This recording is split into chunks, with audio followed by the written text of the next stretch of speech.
الله من الشيطان الرجيم بسم الله الرحمن الرحيم أجعل الآلهة إلها واحدا إن هذا لشيء عجاب۔ کیا اس نے اتنے معبودوں کی جگہ ایک ہی معبود بنا ڈالا؟ یہ تو بڑی ہی عجیب بات ہے۔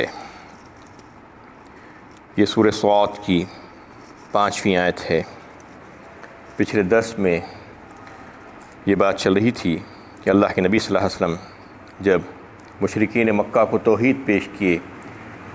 اور کہا کہ کہو لا الہ الا اللہ، ایک ہی اللہ کی عبادت، وحدہ لا شریک لہ، اس کے سوا اور کوئی عبادت کے لائق ذات نہیں ہے، تو ان کو بڑی عجیب بات دکھی، اور اس آیت میں بھی انہوں نے اس کا تذکرہ کیا کہ ایسے کیسے ہو سکتا ہے کہ ایک ہی معبود، ایک ہی اللہ جو ساری کائنات کا نظام چلا رہا ہے، اور ایک ہی کے سامنے ہم اپنے جبینوں کو ٹکائیں اور اسی سے جو ہے مانگیں، اسی سے دعا کریں، ایسے کیسے ممکن ہے؟ یعنی ان کا حال تو یہ تھا کہ ان کے پاس 360 بت جو ہے رکھے ہوئے تھے خانہ خدا میں، اور وہ اس کی پوجا کرتے تھے، ہر روز ایک نئے بت کی، اور ہر کام کے لیے ان کے پاس ایک نیا ان کا معبود ہوتا تھا، جیسا کہ آج یہاں پر بھی ہمارے ملک میں بھی ہوتا ہے کہ جتنے کنکر اتنے شنکر جو کہتے ہیں، کروڑوں معبود ہیں ان کے یہاں پر بھی، ہر ایک کام کے لیے، ہر مقام کے لیے، ہر خطے میں الگ، ہر مقام پر الگ۔ تو ایسا ہی ان کے پاس بھی تھا، تو ان کو یہ بات سمجھ میں نہیں آ رہی تھی کہ آخر یہ ایک اللہ ایسے کیسے ہو سکتا ہے، سارے کام کرنے والا ایک ہی اللہ، یہ بات سمجھ میں نہیں آ رہی۔ وہ کہے کہ عجیب بات ہے آپ یہ جو کہہ رہے ہیں، ہم اس کو ماننے کے لیے تیار نہیں ہیں۔ وَانْطَلَقَ الْمَلَأُ مِنْهُمْ أَنِ امْشُوا وَاصْبِرُوا عَلَىٰ آلِهَتِكُمْ إِنَّ هَٰذَا لَشَيْءٌ يُرَادُ۔ اور یہ بات سن کر ان میں سے سرداران قوم یہ کہتے ہوئے چل کھڑے ہوئے کہ چلو اپنے معبودوں کی عبادت پر قائم رہو، تم نے اللہ کی فرمان روائی میں شریک و دخیل سمجھ رکھا ہے ان کو، جنہیں ان کے عقیدے پر قائم ہو، یہ بات تو کسی اور ہی غرض سے کہی جا رہی ہے۔ اس بات کو سن کر وہ لوگ جو تھے کفار اور مشرکین یہ کہنے لگے کہ ان کی بات مت سنو، ان کی بات پر کان مت دھرو، یہ تو ہمیں گمراہ کرنے کی کوشش کر رہے ہیں، بلکہ تو ہے تم یہ کرو کہ وَاصْبِرُوا عَلَىٰ آلِهَتِكُمْ ایک لفظ آیا ہے یہاں پہ، یعنی قائم رہو، جم جاؤ اس پر جو تم اس سے پہلے سے کر رہے ہو، یعنی یعنی عبادت کے جو طریقے تم نے جو اپنائے رکھے ہیں، جو معبود تمہارے جو ہیں انہی کی عبادت کرتے رہو، انہی کی، وہ بتوں ہی کی عبادت کرو، کسی اور کی عبادت مت کرو۔ إِنَّ هَٰذَا لَشَيْءٌ يُرَادُ کہہ دیا اس کے بعد، انہیں ایسا محسوس ہوتا ہے کہ یہ اپنی کچھ غرض کے تحت ایسی بات کہہ رہے ہیں، یعنی نبی صلی اللہ علیہ وسلم معاذ اللہ ان کے تعلق سے یہ الزام لگا رہے تھے کہ ان کی کوئی غرض پوشیدہ ہے اس میں، اس وجہ سے یہ چاہتے ہیں کہ ہمارے پرانے جو معبود ہیں جن کی ہم یعنی شروع سے عبادت کرتے آئے ہیں ان کو چھوڑ کر ان کے پیچھے آ جائیں، تو یہ اپنی سیادت و قیادت منوانا چاہتے ہیں، شاید ایسی بات ہے۔ ما سمعنا بهذا في الملة الآخرة ان هذا الا اختلاق، یہ بات تو ہم نے کسی دوسرے مذہبی گروہ سے نہیں سنی، یہ تو ایک جھوٹی اور من گھڑت بات ہے۔ اور پھر کہنے لگے کہ یہ ایسی بات ہے کہ بالکل نئی بات ہے، اس سے پہلے ہم نے اپنے آباء و اجداد سے بھی یہ بات نہیں سنی تھی، اور نہ ہی دیگر مذاہب کے لوگ جو ہے اس بات کو مانتے ہیں، جیسا کہ عیسائی ایک بہت بڑا مذہب ہے عیسائیوں کا، عیسائیت، اس میں بھی جو ہے ان کے پاس الوہیت میں عیسیٰ علیہ السلام کو شریک کیا جاتا ہے، ویسے ہی یہودیت جو ہے اس میں حضرت عزیر اور دیگر لوگوں کو اللہ کا بیٹا اور جو ہے ان کے ساتھ شریک قرار دیا جاتا ہے۔ تو یہ تو بڑے بڑے مذاہب میں بھی ایسا ہی ہے، اور اللہ کے پیارے جن کو ماننے والے لوگ کتنے ہیں یہ کہتے تھے وہ لوگ، ان کا یہ قول تھا کفار اور مشرکین کا کہ دنیا میں جو دیکھیے کہ کتنے لوگ ہیں جو اللہ کے پیارے ہیں، جن کے پاس لوگ جاتے ہیں اور اپنے ماتھے ٹکاتے ہیں اور ان سے دعائیں مانگتے ہیں، ان سے اپنی حاجتیں مانگتے ہیں، اور ان سے رزق مانگتے ہیں، ان سے اولاد مانگتے ہیں، اور وہ دینے پر قادر ہیں، دے رہے ہیں وہ لوگوں کو، ان کے دربار چل رہے ہیں، ان کے آستانوں پر جو ہے دیکھو کہ کیسے لوگ جا رہے ہیں۔ یہ تو ایک ایسی بات کر رہے ہیں کہ ایک ہی خدا کے پاس جاؤ، یہ بات ہماری سمجھ میں نہیں آ رہی، یہ دلیلیں دے رہے تھے وہ لوگ کہ ہم کہیں پر بھی نہیں سنے اور کسی سے بھی نہیں جانے، اور ہمارے آباء و اجداد نے بھی ہمیں نہیں بتایا، اور پھر دنیا میں یہ مشاہدہ بھی ہمیں ہو رہا ہے کہ لوگ جا رہے ہیں ہزاروں لاکھوں کی تعداد میں، اور ان کی حاجتیں پوری ہو رہی ہیں، اور جو ہے وہ مشکل کشا جو ہے جو بیٹھے ہوئے ہیں ان کے پاس جا کر لوگ مانگ کر آ رہے ہیں، اور ان کی حاجتوں کو جو ہے پورا کیا جا رہا ہے۔ یہ مثالیں، یہ دلیلیں وہ دے کر پوچھ رہے تھے۔ اس میں اس سے پہلے کی آیتوں سے جو سلسلہ چل رہا تھا اس میں عام طور پر جو ہے شان نزول کی جو بات آئی تھی کہ یہ شان نزول ان شروع کی آیتوں میں سورہ صاد کی جو تھا کہ وہ یعنی نبی صلی اللہ علیہ وسلم کے جو چچا تھے ابو طالب، وہ جب وہ انتقال ہونے لگا ان کا اور وہ بیماری میں آ گئے تو لوگ کفار ان کے پاس یہ سوچ کر گئے کہ چلو جا کر جو ہے اپنا تصفیہ کرا لیں گے اس سے پہلے کہ وہ یہاں سے دنیا سے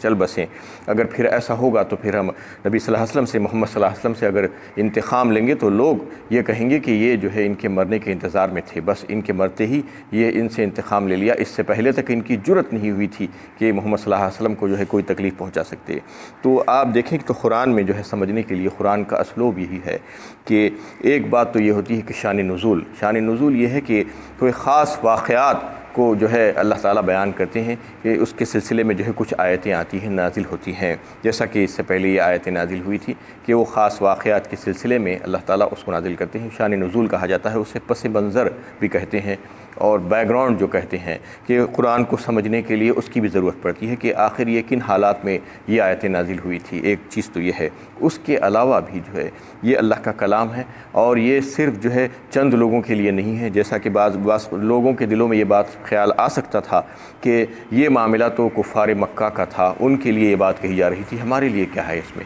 ان کی بات ہو گئی، ختم ہو گیا، ان کا قصہ تھا۔ ایسا نہیں ہے، ان کا قصہ یا ہمارا قصہ نہیں، اس میں پیغام اور اس میں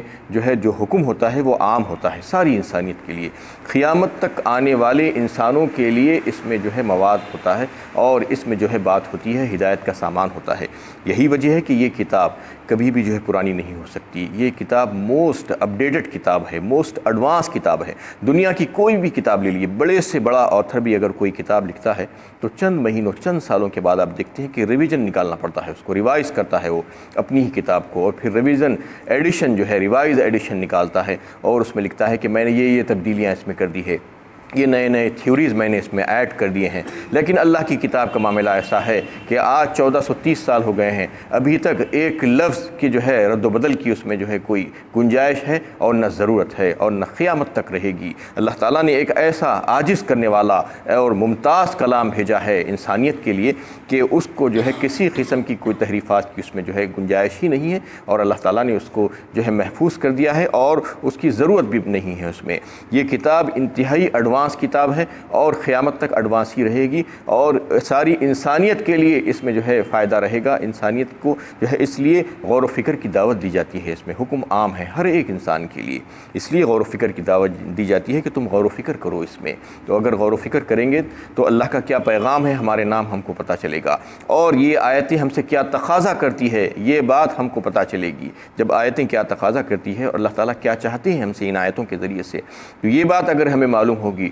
تو پھر یقیناً ہدایت اس کے بعد ہی ملے گی، ورنہ ہدایت کہاں سے ملے گی؟ اگر کوئی جو ہے یہ سمجھتا ہے کہ میں اس کو کچھ سمجھ کر پڑھ لوں گا، کچھ عربی جان لیا، عربی سیکھ لیا، گرامر یا اور کوئی جو ہے کہیں کسی ذریعے سے معلوم ہو گیا، یا جو ہے بہت سے یعنی زبانوں میں آج ترجمے موجود ہیں، ترجمہ پڑھ لینے کے بعد یہ سمجھنے لگے کہ میں بھی اس کو سمجھ سکتا ہوں اور غور و فکر کر سکتا ہوں، تو یہ غلط بات ہے، یہ جو ہے گمراہ کرنے والی بات ہے۔ آج انٹرنیٹ پر بھی آپ دیکھیے کہ بہت انٹرنیٹ کا دور ہو گیا ہے، انہیں لاکھوں ویب سائٹس ہیں اور سوشل ویب سائٹس ہیں، آج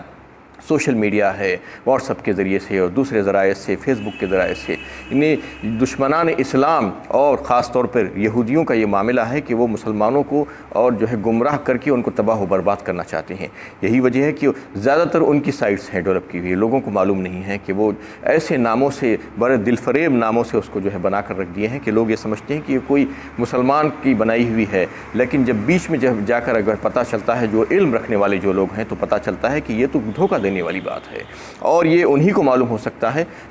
جس کے پاس بنیادی علم ہے۔ جس کے پاس بنیادی علم نہیں ہے وہ یہ کہتا ہے، جیسا کہ آج بہت سے تعلیم یافتہ قسم کے جو لوگ ہیں، دنیا کی تعلیم حاصل کرنے والے لوگ، وہ کہتے ہیں کہ ہم ویب سائٹ پر بیٹھ کر دیکھ لیں گے، ہم نیٹ پر بیٹھ کر جو ہے اس کو چیک کر لیں گے۔ نیٹ پر بیٹھ کے اگر آپ چیک کریں گے تو آپ جو گمراہ ہو جائیں گے، کیونکہ آپ کے پاس اس کا بنیادی علم ہونا ضروری ہے۔ جس کے پاس اس کا بنیادی علم ہے وہ جا سکتا ہے نیٹ پر اور جو ہے چیک کر سکتا ہے، لیکن جس کے پاس بنیادی علم نہیں ہے وہ تو غلط بات سمجھ لے گا جو دشمنان اسلام اس کو سمجھانا چاہ رہے ہیں اور اس کے ذریعے سے اس کو گمراہ کرنا چاہ رہے ہیں۔ تو اس طریقے سے جو ہے قرآن کو سیکھا نہیں جا سکتا۔ قرآن کے لیے جو غور و فکر، جو تدبر اور تفکر کی جو دعوت دی جا رہی ہے، وہ اس کے لیے آپ جو ہے وقت دینا ہوگا، آپ کو علم حاصل کرنا ہوگا اور آپ کے پاس جو صلاحیتیں ہونی چاہیے۔ اگر ایسا نہیں ہے تو پھر آپ کو چاہیے کہ آپ کسی جاننے والے کے ساتھ بیٹھ کر سیکھیں۔ دنیا کا بھی معاملہ آپ لیجیے کہ دنیا کا جو علوم ہے، جو فنون ہیں، جو معاش کمانے کے لیے آپ سیکھتے ہیں، حالانکہ وہ علم نہیں ہے، علم تو صرف قرآن اور حدیث کا علم ہے، علم نافع۔ دوسرے جو چیزیں آپ حاصل کرتے ہیں وہ علم نہیں ہے، بلکہ وہ فنون ہے، فن ہے، جو دنیا گزارنے کے لیے، زندگی گزارنے کے لیے سیکھتے ہیں۔ اس کے لیے بھی آپ کو وقت دینا پڑتا ہے، اپنی زندگی کے بڑے اوقات اس میں لگا دیتے ہیں لوگ۔ 15 20 سال لگانے کے بعد آپ کو سند ملتی ہے، مستند ہوتے ہیں آپ، ڈگری ملتی ہے، اور آپ اس قابل ہوتے ہیں کہ آپ اس سلسلے میں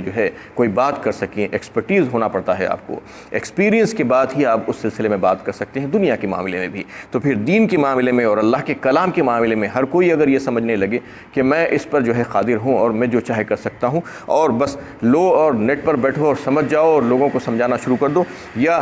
چند عربی سیکھ لی اور اس کی گرامر کو سیکھ لیا اور سمجھ کر یہ سمجھنے لگے کہ میں اس کو انٹرپریٹ کروں گا، یہ غلط انٹرپریٹیشن ہوگا اس کا، اور گمراہ ہو جائیں گے اور تباہ و برباد ہو جائیں گے۔ یہ بات سمجھنا چاہیے لوگوں کو۔ اس کے لیے آپ کو اپنا وقت لگانا ہوگا، جیسا کہ دنیا میں اپنا وقت لگاتے ہیں، دنیا کے کام کرنے کے لیے آپ اپنے 10-20 سال لگاتے ہیں، اس کے لیے بھی 10-20 سال آپ کو لگانا ہوگا۔ اور پھر ایسے کہ متقی اور پرہیزگار اور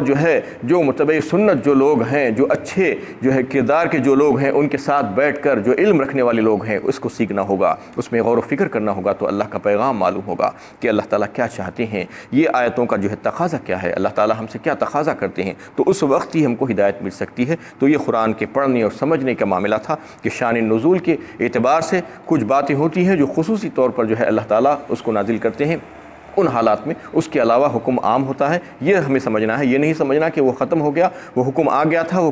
کسی اور کے لیے آیا تھا، یہودیوں کے لیے آیا تھا یا کفار مکہ کے لیے آیا تھا، اس میں ہمارے لیے کچھ نہیں۔ ہمارے لیے بھی ہمیشہ رہتا ہے، ساری انسانیت کے لیے، قیامت تک آنے والے انسانوں کے لیے اس میں کچھ نہ کچھ پیغام ہوتا ہے، وہ سمجھنے کی ضرورت ہے۔ تو اس میں جو بات آ گئی ہے کہ وہ لوگ اس بات کو ماننے کے لیے تیار نہیں تھے اور اٹھ کر کھڑے ہو گئے اور کہنے لگے کہ یہ کیا کہہ رہے ہیں، یہ ایک اللہ کی بات، توحید کی بات ہماری سمجھ میں نہیں آ رہی ہے، چلو اور جمے رہو اپنے معبودوں پر اور انہی کی عبادت کرتے رہو، اسی پر قائم رہو۔ انزل علیہ الذکر من بیننا بل هم فی شک من ذکری بل لما یذوقوا عذاب۔ کہ ہمارے درمیان بس یہی ایک شخص اتنا قابل رہ گیا تھا جس پر اللہ کا کلام نازل کر دیا گیا۔ اصل بات یہ ہے کہ وہ میرے اس کلام کے بارے میں شک میں پڑے ہوئے ہیں، بلکہ انہوں نے ابھی میرے عذاب کا مزہ چکا ہی نہیں ہے۔ اس میں اللہ کے نبی صلی اللہ علیہ وسلم کی نبوت پر شک و شبہ کرتے تھے وہ لوگ، اور یہ کہنے لگے کہ یہ معمولی سا آدمی، اور اس کے اوپر اللہ تعالیٰ ایسا کلام نازل کیے ہیں اور یہ نبی ہونے کا دعویٰ کرتا ہے، کیا یہی ایک انسان رہ گیا تھا دنیا میں کہ اس کے اوپر اللہ تعالیٰ کلام نازل کریں اور اس کو وحی اور رسالت کے لیے منتخب کر لیں اور چن لیں، جبکہ مکے میں بڑے بڑے رئیس ہیں اور بڑے بڑے سردار موجود ہیں، ان کو چودھری قسم کے جو لوگ ہیں ان کو منتخب کیا جاتا، ان کو نبی بنایا جاتا، تو کوئی اور بات تھی کیا؟ ان کو بنانے کے لیے ایسی کون سی خاص بات اس میں نظر آئی؟ وَقَالُوا لَوْلَا نُزِّلَ هَٰذَا الْقُرْآنُ عَلَىٰ رَجُلٍ مِّنَ الْقَرْيَتَيْنِ عَظِيمٍ۔ ایک جگہ یہ بات کہی گئی ہے سورہ زخرف میں کہ وہ یہ کہتے تھے کہ یہ دو بڑے جو شہر ہیں، شہر مکہ اور شہر طائف، اس میں سے کچھ بڑی بڑی شخصیتوں کو، سرداروں کو نکال کر ان کے اوپر یہ کلام نازل کیا جانا تھا، ان کے اوپر کیوں نازل نہیں کیا گیا؟ سوال کرتے تھے کہ اتنے بڑے لوگ موجود ہیں، ان کی نظر میں بڑے لوگ کون تھے؟ جو بڑے بڑے سردار ہیں، جو شہرت ہیں، جن کے پاس مقبول ہیں جو لوگوں میں، اپنی قوموں میں، اور مال و دولت، کثیر مال کی وجہ سے، یا ان کے پاس ایسے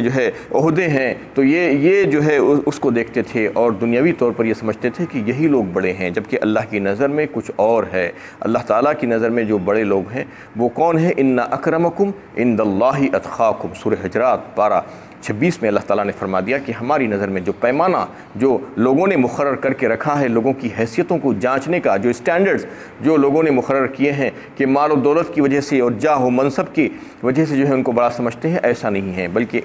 اللہ کی نظر میں تو یہ ہے کہ بے شک وہ جو اکرام کے قابل اللہ کی نظر میں ہے، جو عزت اور احترام کے قابل ہیں، وہ لوگ ہیں جو اللہ سے سب سے زیادہ ڈرنے والے اور سب سے زیادہ تقویٰ رکھنے والے اور اپنی زندگیوں میں ڈر کر زندگی گزارنے والے جو لوگ ہیں دنیا میں، وہ لوگ اللہ کی نظر میں سب سے بڑے، سب سے معزز، سب سے محترم ہیں۔ تو یہ لوگوں کا جو اسٹینڈرڈ ہے یہ بالکل غلط ہے، اور یہ سمجھتے ہیں کہ جس کے پاس مال آ گیا وہ جو ہے سب سے زیادہ معزز اور محترم ہے۔ آج بھی دنیا میں یہی اسٹینڈرڈز ہے، یہی چلن ہو رہا ہے۔ لوگ دیکھتے ہیں کہ کس کے پاس مال زیادہ ہے، وہ پیمانہ جو ہے اس کو جانچنے کا رکھ دیے ہیں کہ وہ بڑا آدمی ہو گیا، حالانکہ وہ بڑا آدمی ہونا کوئی ضروری نہیں۔ کیسے کیسے لچے لفنگے چور اچکوں کے پاس آج پیسہ آ گیا ہے اور مال اور جاہ و منصب آ گئے ہیں، اس کو دیکھ کر جو ہے یہ نہیں سمجھنا چاہیے کہ یہ بڑا آدمی ہے، جیسا کہ جو ہے وہ لوگ کہا کرتے تھے۔ اور اللہ تعالیٰ کہہ رہے ہیں کہ یہ بات نہیں ہے کہ انہیں جو ہے آپ کے اوپر اعتماد نہیں ہے، آپ کی نبوت میں شک کر رہے ہیں، بلکہ یہ کر رہے ہیں کہ یہ کلام آپ کے اوپر جو نازل ہو رہا ہے اس میں ان کو شک ہے،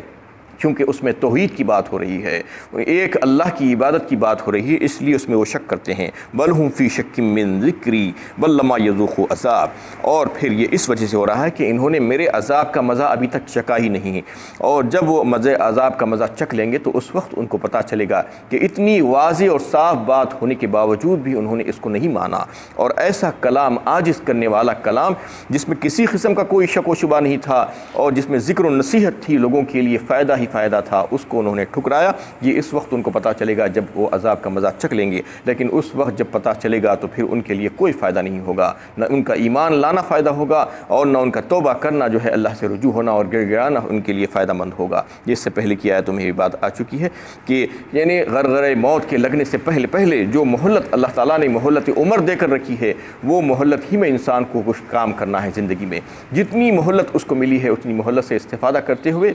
اپنے آپ کو درست کرنا، اپنی اصلاح کرنا، اور جو ہے صحیح بات کو سمجھنے کی کوشش کرنا، اور جو نبیوں کا جو پیغام ہے وہ جو ہے سچے ہوتے ہیں، وہ پیغام کو سمجھ کر اس کو جو ہے اپنی زندگیوں میں لا کر اپنی زندگی کو جو ہے اس کے مطابق ڈھالنے کی کوشش کرنا۔ وآخر دعوانا ان الحمد للہ رب العالمین۔